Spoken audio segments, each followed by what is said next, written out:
Je suis là pour soutenir la manifestation contre le glyphosate. Pour essayer de participer à interdire le droit d'empoisonner les gens. Ça fait 30 ans que je suis contre. Je suis contre le glyphosate, contre Monsanto et contre les multinationales. Ça fait maintenant pas mal d'années qu'en réalité, il y a eu un vrai consensus scientifique sur la dangerosité de ce produit-là, de cette molécule. On a encore des gens qui sont atteints par le cancer, on a encore des gens qui sont pas forcément au courant de ce qui se passe et des substances qu'il y a dans l'alimentation et dans les champs. Donc je suis un riverain des méfaits du Monsanto.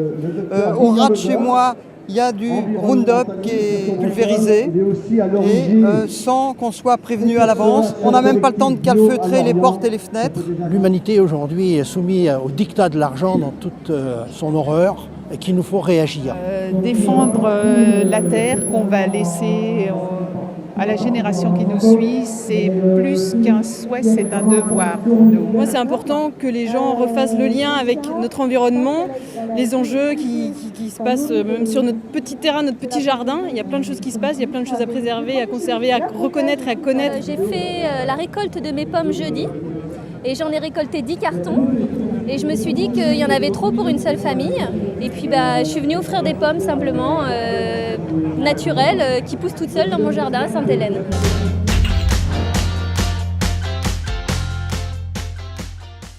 Moi, je ne suis pas agricultrice, je n'ai pas de conseils à donner, mais je ne sais pas comment faisaient les agriculteurs avant que le glyphosate n'existe, comment font les agriculteurs bio. Les générations avant ont très bien pu faire sans et il n'y avait pas plus de pertes dans leurs champs. On a laissé des gens travailler comme ça pendant des années. Ça donne des agriculteurs, des enfants d'agriculteurs malades, des gens qui sont dans le souci, qui sont dans la peine, qui sont dans la souffrance.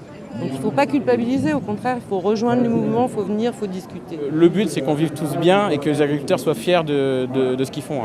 Je félicite tous les agriculteurs qui se sont reconvertis en bio. On ne va pas changer du jour au lendemain le système et que progressivement, il y a des alternatives possibles à la fois dans l'agriculture biologique mais aussi dans l'agriculture conventionnelle, notamment avec la rotation des cultures.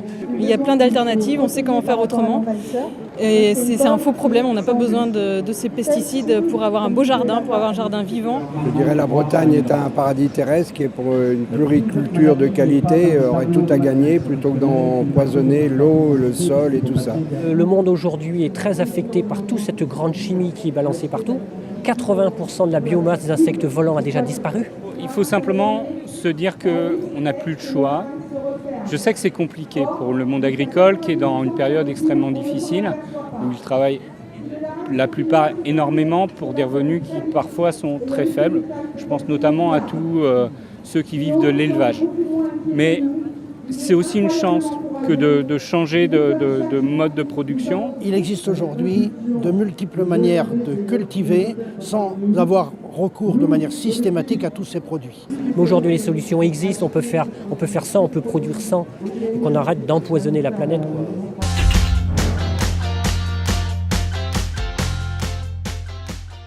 Un message à faire passer aux politiques, c'est qu'on est derrière eux. S'ils veulent avoir le courage de faire passer des lois importantes comme celle-ci, on est derrière eux et qu'il y a vraiment des gens qui ont envie que ça bouge. Si les politiques pouvaient prendre des vacances et cultiver eux-mêmes leurs légumes, je pense qu'ils auraient une autre façon de voir Monsanto et le glyphosate. Aujourd'hui, c'est de savoir est-ce que les parlementaires sont réellement là pour protéger leur population et l'enjeu de santé publique, de bien vivre ensemble, de bien manger, il est plus important que les profits. Ils ne sont pas élus par des entreprises, ils sont élus par des citoyens et les citoyens ils attendent d'eux qu'ils soient protégés par les lois. Mais la position c'est zéro défaut, il faut être exemplaire là, on n'a plus le temps. On n'a plus le temps d'attendre. C'est eux qui ont été élus, donc c'est à eux de trouver des solutions. Les générations, ou même pas seulement les générations suivantes, on leur demandera des comptes assez vite. Ce qu'il faut, c'est que les gens ici changent leur vote et votent pour des partis ou des mouvements écologistes. De toute manière, ça coûtera moins cher d'être responsable d'une population en bonne santé plutôt que des gens qui finissent à l'hôpital pour cause de maladies à cause des glyphosates. Qu'il faut lutter contre les pires pollutions qui existent. Ce n'est pas les nitrates, ce n'est pas les pesticides, ce n'est pas le Roundup. Les pires pollutions sont dans la tête des hommes. C'est l'indifférence et la résignation. Voilà le principal message que je veux faire passer.